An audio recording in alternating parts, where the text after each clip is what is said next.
하나님 아버지, 지난밤 우리의 고난 몸에 쉼을 주시고 지친 마음에 안식을 주셔서 오늘 이 아침 새로운 몸과 마음으로 힘차게 새 하루를 시작해 하시니 감사합니다. 밤에 눈을 감고 낮에 보았던 것들을 하나씩 정리하며 잠자는 동안 입을 닫고 지난날 나의 입으로 했던 말들을 다시 돌아보며 반성합니다. 주님, 우리가 보지 않아야 할 것들을 보고 하지 말아야 할 것들을 말함으로 우리의 영혼이 혼탁해지고 우리의 마음이 더러워졌음을 주님 앞에 고백합니다.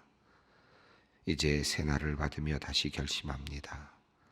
보아야 할 것들로 우리의 시선이 향하게 하시고 들어야 할 소리에 귀를 기울이게 하시며 말해야 할 것들을 진중하게 말하는 우리의 오늘이 되게 하여 주시옵소서.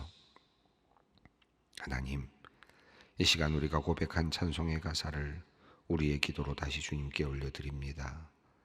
귀하신 주님, 우리를 붙들어 주사 주님께로 날마다 가까이 가게 하옵소서. 점점 더 가까이 다가가 하늘까지 이르고 마침내 주님의 품에 이르기를 원합니다. 그 주님의 품에 늘 안기어 영생의 복을 누리며 살게 하여 주시옵소서. 간악한 마귀가 우리를 유혹할 때에도 주님 앞으로 더 가까이 나아가기를 원합니다. 이 세상의 헛된 생각들, 허영심과 추한 생각들을 다 버리게 하옵소서. 오직 정결한 마음으로 주님을 섬기며 우리의 인생을 살게 하여 주시옵소서. 하나님, 우리가 이 험한 세상을 살아가면서도 우리의 순결함을 잘 지킬 수 있었으면 좋겠습니다. 순결하지 않은 삶은 거칠고 우악스러우며 혐오스럽습니다. 하나님, 포근한 날개 아래 거하듯 우리의 걱정을 뒤로 하고 내가 잘났다는 자만심의 힘을 모두 빼고 오로지 주님의 품에 안겨 순수한 숨결로 호흡하는 그런 주님의 자녀들 되게 하여 주시옵소서. 하나님, 우리가 두 마음을 품지 않기 원합니다. 순결하고 온전한 믿음으로 주님을 따르게 하여 주시옵소서. 하나님 아버지, 나라를 생각하며 나라를 지키다 죽어간 이들을 기억하는 6월입니다. 최근 우크라이나에서 일어난 비극적 상황을 보면서 나라를 지키고 영토를 지켜내는 일이 얼마나 크고 귀한 일인지 다시 한번 생각하게 됩니다. 지금 우크라이나에서는 나라를 지키기 위해 자신의 목숨을 내어놓는 사람들이 있고 다리를 잃고 팔을 잃으면서도 나라를 지키기 위해 쓰는 장병들이 있습니다. 그들의 희생이 있기에 우크라이나가 아직 존재하며 세계에 영감을 주고 있습니다. 하나님, 우리나라가 백적간도와 같은 상황에 있을 때에 이 나라를 지키기 위해 목숨을 내어놓은 우리의 선조들이 있었음을 감사드립니다. 그리고 이 나라가 지금 이 자리에 오기까지 몸과 마음을 다해 노력하고 헌신한 사람들이 있었음을 기억합니다. 하나님, 이 나라를 지금까지 보호하여 주시고 어려움 속에서도 이 민족을 지켜주신 것을 감사드립니다. 가난하고 힘없던 이 나라, 이 땅이 주님의 은혜 가운데 해방도 맞게 하시고 전쟁 속에서도 자유민주주의를 지켜내며 신앙의 자유를 지켜내려오게 하셨으니 참으로 감사를 드립니다. 하나님, 이 민족, 이 나라를 버리지 말아 주시옵소서. 주님을 알지 못하고 주님의 이름을 망령되이 말하는 참으로 불쌍한 이들이 많으나 주님, 저들의 죄를 용서하여 주시고 그들의 죄악으로 인하여 주님의 백성들과 이 나라의 선량한 백성들이 해를 당하거나 고통을 당하지 않도록 주님께서 이 민족을 긍휼히 여겨 주시옵소서. 하나님, 돌이켜보면 하나님께서 우리나라를 지켜주시고 복을 내려주셨는데 이 땅에 주님의 몸된 교회는 오늘날 하나님께 온전한 영광을 드리지 못하며 사람들에게조차도 존경받지 못하는 참으로 불쌍한 처지가 되었습니다. 하나님, 용서하여 주시옵소서. 이 땅의 교회의 지도자들과 성도들에게 겸손한 마음과 하나님을 인식하는 감각을 주시기를 기도합니다. 그리스도인답게 바르게 살아 주님의 살아계심을 삶으로 증거하며 주님의 이름을 영화롭게 하는 우리 모두가 되게 하여 주시옵소서. 하나님, 지난 31일에 발생한 밀양 산불로 인하여 많은 살림이 사라졌고 야생동물과 주민들이 큰 피해를 입고 있습니다. 자연 환경이 계속 훼손되어 생명들의 심소리가 들리는 듯합니다. 불타는 죽음의 땅, 소멸의 땅이 아니라 다시 새로운 생명들이 춤추고 새싹이 움트는 복된 땅이 되도록 주님께서 산불로 황폐된 땅을 새롭게 하여 주시옵소서. 하나님, 오늘도 소망의 성도들이 각자의 기도 제목을 가지고 나왔습니다. 가족의 건강과 치료를 위하여, 그리고 평안과 안녕을 위하여, 사업을 위하여, 자녀 교육을 위하여, 생명 잉태를 위하여, 결혼과 만남을 위하여, 노부모를 위하여, 인생의 마지막을 잘 보내기 위하여, 외로움을 견디기 위하여 주님께 기도하는 우리의 성도님들의 기도를 주님 들어 주시옵소서. 세상적이고 인간적인 필요를 아뢰일지라도 주님 우리를 긍휼히 여기사 주님을 의지하며 도움을 구하는 성도들의 기도와 간구를 물리치지 말아 주시옵소서. 하나님, 이제 말씀 앞으로 나아갑니다. 오늘도 데살로니가 교회를 향한 말씀을 통하여 우리의 모습을 돌아보게 하시고 우리의 신앙을 바로 세우게 하여 주시옵소서. 성령님이 역사하심을 기대하며 간구합니다. 우리 주 예수 그리스도의 이름으로 기도 올리옵나이다. 아멘. 오늘 주시는 말씀은 데살로니가 후서 2장 1절로 12절까지 말씀입니다. 데살로니가 후서 2장 1절로 12절까지 말씀 함께 봉독하겠습니다. 형제들아, 우리가 너희에게 구하는 것은 우리 주 예수 그리스도의 강림과 우리가 그 앞에 모임에 관하여 영으로나 또는 말로나 또는 우리에게 받았다 하는 편지로 나 주의 날이 일어났다고 해서 쉽게 마음이 흔들리거나 두려워하거나 하지 말아야 한다는 것이라. 누가 어떻게 하여도 너희가 미혹되지 말라. 먼저 배교하는 일이 있고 저 불법의 사람 곧 멸망의 아들이 나타나기 전에는 그날이 이르지 아니하리니 그는 대적하는 자라. 신이라고도 불리는 모든 것과 숭배함을 받는 것에 대항하여 그 위에 자기를 높이고 하나님의 성전에 앉아 자기를 하나님이라 내세우느니라. 내가 너희와 함께 있을 때에 이 일에 너희에게 말한 것을 기억하지 못하느냐. 너희는 지금 그로 하여금 그의 때에 나타나게 하려 하여 막는 것이 있는 것을 아나니 불법의 비밀이 이미 활동하였으나 지금은 그것을 막는 자가 있어 그 중에서 옮겨질 때까지 하리라. 그때에 불법한 자가 나타나리니 주 예수께서 그 입을 기운으로 그를 죽이시고 강림하여 나타나심으로 패하시리라. 악한 자의 나타남은 사탄의 활동을 따라 모든 능력과 표적과 거짓 기적과 불의와 모든 속임으로 멸망하는 자들에게 있으리니 이는 그들이 진리의 사랑을 받지 아니하여 구원함을 받지 못함이라. 이러므로 하나님이 미혹의 역사를 그들에게 보내사 거짓 것을 믿게 하심은 진리를 믿지 않고 불의를 좋아하는 모든 자로 하여금 심판을 받게 하려 하심이라. 아멘. 데살로니가 후서 2장으로 넘어오면서 좀 새로운 주제가 도출됩니다. 박해가 있는 상황, 어려움이 있는 상황이라고 하는 그 고린도 교회의 상황을 직시하면서 지금 앞서 말했던 사도 바울은 이제 또 다른 문제, 데살로니가전 교회에 있었던 또 다른 문제를 이야기하기 시작을 하는데요. 그것은 바로 예수 그리스도의 강림과 관련하여서 종말과 관련하여서 또 나타난 거짓 교훈들, 또 잘못된 그런 가르침들과 관련된 것이었습니다. 이 부분을 이제 사도 바울은 좀 더 다시 바로잡고자 합니다. 이 2장 1절부터 이제 오늘 본문 또 이어지는 본문은 상당히 어려운 본문이고 또 한편으로는 해석하기가 쉽지는 않습니다. 그러나 한 가지 우리가 조금 더 이 본문을 볼 때 미시적으로 보기보다는 조금 더 거시적으로 보게 되면 조금 더 흐름을 알 수 있습니다.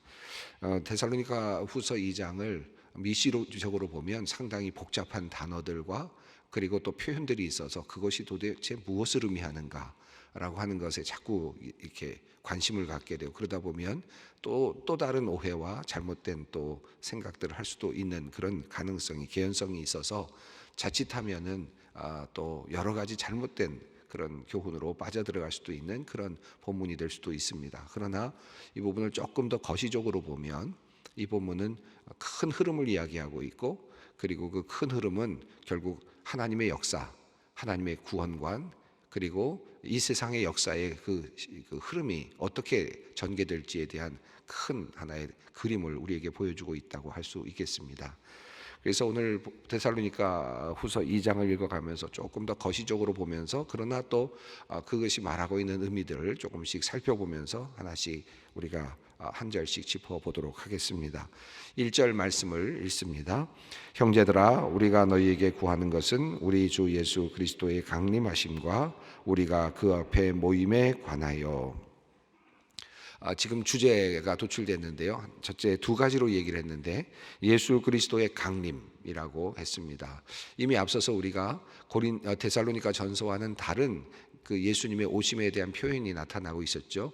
데살로니가 전서는 조금 더 중립적인 예수 그리스도의 강림이라는 표현이 쓰여졌다면 데살로니가 후서는 불꽃 같다라는 표현과 같이 심판의 어떤 의미가 강하게 드러나고 있는 그런 표현이 이미 나타났습니다. 자, 그런데 그 심판의 의미가 조금 더 이제 두드러지면서 이제 오늘 본문이 전체적으로 전개가 되는데 주제는 예수 그리스도의 강림. 그러니까 예수 그리스도의 강림은 여기서 예수 그리스도의 심판과도 연결이 되는 것이겠죠. 우리가 그 앞에 모임, 그러니까 예수께서 이 땅에 오시는 재림과 더불어서 모든 신도들이 예수님 앞에 나와서 이제 판결을 받는 심판을 받는 그 모든 그 과정, 그 또 그렇게 해서 종말에 그 예수님 앞에 서게 되는 이 모든 것들에 관한 주제입니다. 예수 그리스도께서 이 땅에 오실 것이다라고 하는 그런 마음으로 지금 이스라엘 이 데살로니가의 교회인들이 지금 살아가고 있고 또 그것을 기대하면서 지금 초대교회 교인들이 살아가고 있는데 그것에 관한 지금 그 교훈을 말씀하고 있습니다. 자, 이 모임에 관하여 어떤 일들이 지금 일어나고 있는지 또 거기에 대한 또 문제는 무엇인지를 설명하는데요. 2절 말씀을 읽습니다. 영으로나 또는 말로나 또는 우리에게 받았다 하는 편지로 주의 날이 이르렀다고 해서 쉽게 마음이 흔들리거나 두려워하거나 하지 말아야 한다는 것이라. 지금 데살로니가 교회에는 한 가지 지금 문제가 생겼는데 아마도 거짓된 그런 선지자들 또는 잘못된 가르침을 가르쳐주고 있는 사람들로부터 나타난 것인데 영으로 또는 말로 또는 우리에게 받았다 하는 편지로 이렇게 표현을 했습니다. 그러니까 영으로 받았다는 말은 성령을 통해서 제가 예언한다라는 관점에서 그렇게 말하고 있는 주장하고 있는 사람들 또는 말로서 설교를 통해서나 또 이런 방식을 통해서 설득을 통해서나 또는 논리를 통해서 이미 이 하나님의 나라가 왔다, 주님의 종말이 왔다라고 말하는 사람들 또는 우리에게 받았다는 편지는 뭡니까? 바울 사도가 그렇게 말했다라고 하는 거짓된 편지 또는 잘못된 편지 또는 바울 사도의 편지를 곡해하는 잘못 해석하는 그런 사람들 이런 표현들입니다. 어쨌든 이런저런 방식으로 지금 어떤 지금 주장이 데살로니가 교회에 지금 있었는가 또 그것이 문제가 됐는가 하면 주의 날이 이르렀다라고 표현한 것입니다. 주의 날이 이르렀다는 말은 이미 도래했다라는 뜻이죠. 이미 왔다, 올 것이다가 아니라 왔다라는 것입니다. 그러니까 이미 주의 날이 와서 그리스도께서 재림하셨고 이미 심판이 이루어졌고 그리고 모든 것이 이제 이 땅에서 이제 새롭게 이제 시작이 된다라고 하는 그런 주장일 수도 있습니다. 정확하게 이것이 어떤 의미인지는 지금 사도 바울이 정확하게 우리에게까지 전달될 만큼 그렇게 이야기하고 있지는 않지만 그러나 데살로니가 교인들에게는 충분히 지금 이해가 되고 또 이게 어떤 내용인지 충분히 서로 공유되는 그런 개념이라는 것을 우리가 어느 정도 이 이야기의 흐름 속에서 우리가 알아차릴 수 있습니다. 자, 주의 날이 이르렀다. 주님의 날이 이르렀고 주님의 강림이 이미 이르렀고 주님의 재림이 이미 왔다라고 그렇게 이야기를 하는 것입니다. 자, 만약에 이런 주장이 있는 것에 있다면 어떻게 우리가 대처해야 할 것인가 라고 하는 것입니다. 3절 말씀입니다. 누가 어떻게 하여도 너희가 미혹되지 말라. 먼저 배교하는 일이 있고 저 불법의 사람 곧 멸망의 아들이 나타나기 전에는 그날이 이르지 아니하리니. 자, 주의 날이 이미 이르렀다라고 하는 주장에 대하여 사람들은 마음이 흔들렸다라고 2절은 말하죠. 마음이 흔들리거나 그렇게 되어 있습니다. 또 두려워하거나 하지 말아라. 여기서 두려워하다라는 말은 영이 고통을 받다라는 말로 달리 또 해석할 수도 있겠는데 영이 고통을 받지 않아야 되겠다라고 하는 표현입니다. 마음이 흔들거리거나 영이 고통을 받지 않아야 되겠다. 주의 날이 이르렀다라는 그 말 때문에 그 주장 때문에 영이 고통을 받거나 또는 마음이 흔들리지 않아야 되고 그것은 미혹되는 것이다 라고 그렇게 속는 것이다 라고 그렇게 이야기를 합니다. 주님의 날이 이미 이르렀다, 이미 왔다 라고 말하는 그런 주장들은 지금 과거에도 있었고 그리고 계속 지금까지 역사 속에서 끊임없이 이어져 내려왔습니다. 주님의 날이 이르렀다라고 하는 다양한 표현들이 예를 들어서 재림의 예수가 왔다라든지 또는 많은 이단들이 지금도 한국에서 활동하면서 그 예수가 이제 와서 지금 이미 활동을 시작했다라든지 그리고 또다시 사람들을 모으고 있다든지 여러 가지 방식으로 그렇게 미혹하고 있죠. 그들은 성경 말씀을 근거로 해서 토대로 해서 그렇게 주장을 하기도 하고 또 영적으로 자기가 어떤 특별한 계시를 받았다고 말하면서 그런 주장을 하기도 하고 이와 같은 일들이 비일비재하죠. 오늘도 그런 일들이 많지 않습니까? 지금 바로 그 이야기를 사도 바울이 데살로니가 교회에서 이미 일어나고 있는 사실로 그렇게 표현하면서 알려주고 있습니다. 이미 예수가 왔다. 재림 예수는 왔고 지금 이제 사람들을 모으고 있고 그 사람들 안에 14만 4천 안에 들어가야 된다라든지 또는 여러 가지 방식으로 미혹하는데 성경을 가지고 해석하는데 마치 우리에게 받았다는 편지를 가지고 그렇게 얘기하는 것처럼 바울의 권위를 가지고 이야기하는 것처럼 성경의 권위를 가지고 오늘도 그렇게 주장하는 사람들이 많이 있습니다.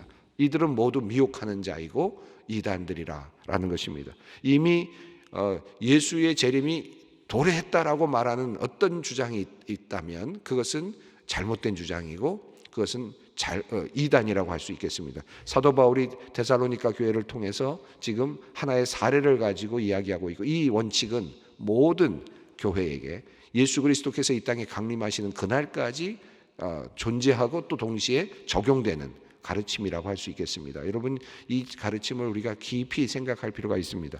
왔다, 이미 재림 예수가 왔다 라고 이야기하는 것 또는 재림 예수가 이제 예수를 대체해서 다른 모습으로 왔다라든지 이런 모든 주장들은 미혹하는 영이고 잘못된 것이다. 지금 대표적인 하나의 사례를 지금 이야기하면서 사도 바울은 오고 오는 모든 세대의 사람들에게 이 미혹하는 영에 대한 이야기를 하고 있습니다. 자, 그런데 그러면서 뭐라고 말씀하냐면 3절에서 배교하는 일이 먼저 일어나고 그리고 불법의 사람 멸망의 아들이 나타나게 될 것이다. 이런 일들이 먼저 일어난 다음에야 하나님께서 그리고 예수 그리스도를 강림하시도록 하신다라고 하는 이런 말씀입니다. 데살로니가 전서에서는 조금 다르게 표현이 되어 있어요. 데살로니가 전서에서는 그날을 절대로 알 수 없다. 재림은 돌연히 일어난다. 그래서 어느 누구도 예측할 수 없다라고 그렇게 이야기를 했습니다.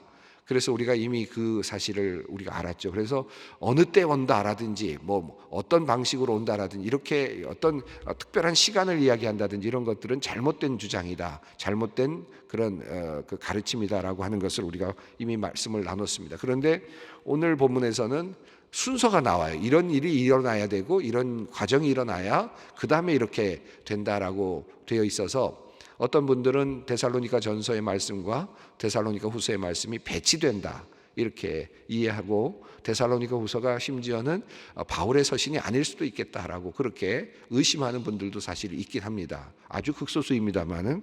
그러나 이 두 가지는 결코 서로 상반되는 개념은 아닙니다. 돌연히 임할 것이다 라고 하는 것이 가지고 있는 그 굉장히 중요한 의미가 있죠. 이것은 우리가 어떤 날로 지정할 수 없다라고 하는 그런 의미이고요.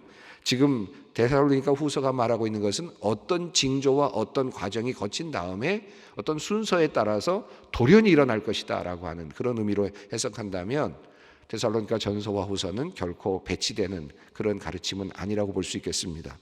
자, 중요한 것은 이제 조금 더 구체적으로 데살로니가 전서에서는 돌연히 일어난다라고 했지만 후서에서는 조금 더 구체적으로 영적인 비밀을 열어주고 있습니다. 자, 우선 첫 번째는 배교하는 일이 일어날 것이다. 배교는 지금 하나님을 떠나는 일, 그러니까 하나님의 가르침에서 떠나는 일이죠. 이런 사람들이 일어나게 될 것이다.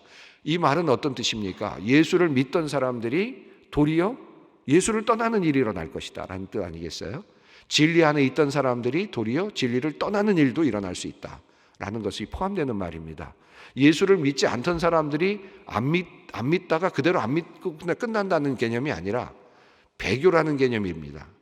하나님을 믿고 있고 하나님을 따라가던 백성들 중에서 도리어 하나님을 떠나는 사람들이 있고 그리고 거기서 배교하는 자가 있다. 이것이 말세의 징조가 된다. 주님의 오시는 징조가 될 것이다. 그러니까 이 배교하는 사람들은 어떻게 되느냐 하면 불법의 사람들이 나타나기 때문에 일어나는 것이고 멸망의 아들들이 나타나기 때문에 일어나는 것이고 그리고 이제 4절 말씀을 읽겠습니다. 그는 대적하는 자라 신이라고 불리는 모든 것과 숭배함을 받는 것에 대항하여 그 위에 자기를 높이고 하나님의 성전에 앉아 자기를 하나님이라고 내세우느니라. 대적하는 자가 나타날 것이다. 여기서 불법의 사람이라는 표현, 법 자체가 없는 사람, 법이 없는 사람, 그러니까 정의가 없는 거죠. 정의 자체가 없는 사람입니다. 그러니까 속임수만 있는 것이고 그리고 이 형체가 없는 거죠. 이 멸망의 아들이라고 다시 별명을 붙였고 그리고 그는 대적하는 자다. 이것은 하나님을 대적하는 존재라고 이렇게 표현하고 있습니다. 자, 불법을 가지고 있고 속이는 존재요. 그리고 멸망의 아들이며 대적하는 자. 그 대적하는 자가 어떤 일을 벌이느냐 하면 역사의 마지막이 되었을 때 어떤 일이 일어나느냐 하면 신이라고 불리는 모든 것과 숭배함을 받는 것에 대항하여, 여기서는 하나님을 의미하겠죠. 여기서는 신이라고 불리는 모든 것과 숭배함을 받는 것에 대항하여, 여기서 하나님이라고 이렇게 바꿀 수도 있겠습니다. 하나님을 대항해서 그 위에 자기를 높이고 하나님의 성전에 걸터 앉아서 자기를 하나님이라고 내세운다. 내가 하나님이다. 내가 이 세상을 지배한다.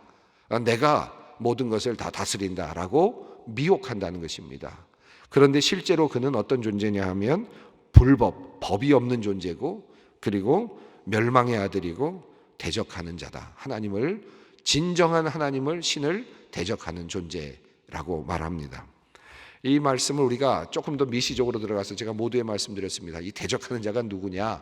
뭐 이렇게 가면은 초대교회 당시 어떤 사람을 말하느냐, 또는 AD 70년경에 또 그 예루살렘 성전이 무너졌던 어떤 그런 것을 이야기하는 것인가, 또는 뭐 여러 가지 사건들을 통해서 어떤 그가 누군가 이렇게 이제 또 미시적으로 들어가려고 하는 경우들도 있습니다. 그래서 또 많은 이야기들이 있어 왔는데, 예를 들면 종교개혁자들은 이 초대교회에서는 로마의 황제가 바로 이런 사람이다 라고 생각을 하기도 했고, 또 종교개혁 시대에서는 또 교황과 같은 사람들이 이런 존재가 됐다, 이게 말세가 됐다라고 이제 이렇게 이야기하는, 그래서 여기에 이 존재는 도대체 누구인가라고 하는 것은 끊임없이 역사 속에서 나타나고 또 이제 우리가 또 이야기되고 있었다고 할 수도 있겠습니다. 그러나 지금 이 이야기의 흐름은 사도 바울을 통해서 하나님께서 역사의 큰 흐름을 보여주고 있는 것이다. 종말의 마지막에 분명히 어떤 일이 일어나느냐 하면 하나님을 대적하는 자가 나타나는 것이고, 그리고 법이 없는 존재가 나타나서 그 인간을 멸망으로 이끄는 그런 존재가 나타나게 될 것인데, 그는 자기를 하나님이라고 말할 것인데, 그 하나님이라고 말하는 것에 사람들이 미혹을 당하게 될 것이고 결국은 그를 따라가는 일이 일어나게 될 것이다. 이것이 말세 마지막에 징조가 되는 것이다 라는 것입니다. 자, 5절 말씀 읽습니다. 내가 너희와 함께 있을 때 이 일을 너희에게 말한 것을 기억하지 못하느냐. 이것은 벌써 지금 데살로니가 교인들과 이미 서로 이야기가 되어 있었던, 함의가 되어 있었던 사도 바울이 이미 그 데살로니가의 교회에 있을 때 가르쳐 주었던 내용이라고 할 수 있겠습니다. 다시 그것을 리마인드 해주는 거죠. 다시 생각나게 해주는 것입니다. 6절 말씀입니다. 너희는 지금 그러하여금 그의 때에 나타나게 하려 하여 막는 것이 있는 것을 아나니 불법의 비밀이 이미 활동하였으나 지금은 그것을 막는 자가 있어 그 중에서 옮겨질 때까지 하리라. 이 멸망하는 자가 계속 역사 속에서 등장하고 끊임없이 나타나고, 그래서 계속해서 멸망하는 자가 하나님을 대적하는 이런 상황 속에 있는데, 어떤 일이 있느냐면 여기 막는 자가 있다라고 했습니다. 이것을 이미 내가 너희들에게 이야기했다라고 말합니다. 막는 것이 있다고 그랬고 7절에서는 막는 자가 있다라고 이렇게 이야기를 했습니다. 막는 존재, 이 막는 존재가 있는, 이 막는 존재는 누굴까요? 우리가 정확히 알 수는 없겠지만 적어도 하나님 자신이실 수도 있고요. 그리고 또 하나님의 일을 하고 있는 많은 선지자들과 또 바르게 교회를 이끌어가고 있는 많은 사람들, 진리 가운데서 그들을 이끌어가고 있는 수많은 사람들로도 이해할 수 있겠습니다. 어쨌든 그 근원으로 올라가면 살아계신 하나님, 그분이 지금 이와 같은 멸망하는 자, 대적하는 자, 불법, 법이 없는 자가 계속해서 지금 자기가 왕이라고 하고 자기가 신이라고 말하는 그런 상황이 일어나고 미혹하게 하여서 사람들이 미혹당하고 있는데, 그것을 막아내고 있는 존재가 있는데 그 근원은 아마도 하나님이라고 말하는 것이 좋겠습니다. 하나님께서 그렇게 막고 계신다라고 하는 거죠. 그래서 완전한 미혹으로 빠져가지 않고 그리고 계속해서 지탱하고 계시는데, 그 이유는 무엇인가 하면 마지막 때에 그 모든 것을 이제 정확하게 하나님의 때에 그것을 하시기를 원하는 하나님의 때를 기다리고 계신다라는 것입니다. 그러니까 그것이 그런 미혹함이 부족해서가 아니라 하나님의 계획에 있는 그 때까지 하나님께서 그것을 막고 계실 뿐이다 라고 말합니다. 8절 말씀입니다. 그때에 불법한 자가 나타나리니 주 예수께서 그의 입의 기운으로 그를 죽이시고 강림하여 나타나심으로 패하시리라. 예, 하나님의 때가 되었을 때 그들을 이제 입의 기운으로, 그의 말씀으로 그들을 멸하시게 될 것이고 그리고 패하시게 될 것이다. 그렇게 하나님의 계획이 선포되고 있습니다. 오늘 8절까지 읽었는데 시간이 많이 가서 9절 이후부터 이어지는 부분은 다음에 우리 함께 같이 보도록 하겠습니다. 이 큰 흐름은 지금 하나님의 역사, 하나님의 구속의 역사의 흐름을 우리에게 알려주고 있고, 오늘날도 계속해서 일어나고 있는 미혹하는 영들이 왜 존재하고 있는지를 우리에게 알려주고 있고, 동시에 왜 그럼에도 불구하고 어떻게 이것이 완전히 흘러가지 아니하고 또 지탱이 되고 교회가 유지되고 있는지를 또 알려주고 있는 비밀스러운 하나님의 예언의 말씀이라고도 할 수 있겠습니다. 좀 어렵지만 이 말씀을 읽으면 교회를 지탱하고 계시는 하나님, 그리고 또 우리를 또 지켜내고 계시는 하나님, 막아주고 계시는 하나님, 이 하나님을 다시 한번 생각하면서 기도의 자리로 나아가면 좋겠습니다. 하늘에 계신 우리 아버지, 아버지의 이름을 거룩하게 하시며 아버지의 나라가 오게 하시며 아버지의 뜻이 하늘에서와 같이 땅에서도 이루어지게 하소서. 오늘 우리에게 일용할 양식을 주시고 우리가 우리에게 잘못한 사람을 용서하여 준 것 같이 우리 죄를 용서하여 주시고 우리를 시험에 빠지지 않게 하시고 악에서 구하소서. 나라와 권능과 영광이 영원히 아버지의 것입니다. 아멘.